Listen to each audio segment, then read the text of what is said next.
दिल हर एक जगह नहीं लगता, लाड हर एक के नहीं उठाए जाते, पागलपन की सारी हरकतें हर किसी के सामने नहीं की जाती, मान हर किसी पर नहीं होता, हर किसी के लिए हम बच्चे नहीं बनते, कोई एक खास होता है, नजर किसी एक पर ही टिकती है।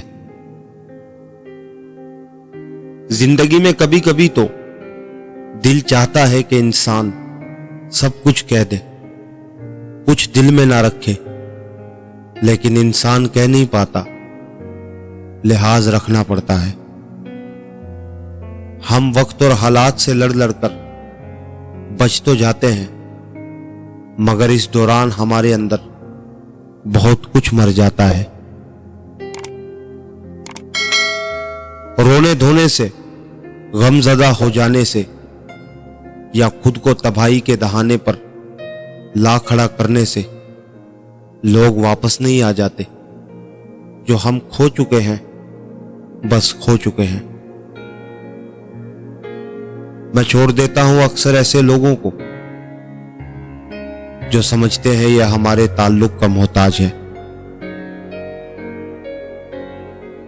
कभी कभी आप बिना कुछ गलत किए भी बुरे बन जाते हैं, क्योंकि जैसा लोग चाहते थे आप वैसा नहीं करते। दोस्त हालात को बदलने वाले रखो, हालात के साथ बदलने वाले नहीं। कभी अपनी जबान से दूसरों के ऐब बयान न करो, क्योंकि ऐब तुम्हारे भी हैं और जबान लोगों की भी है।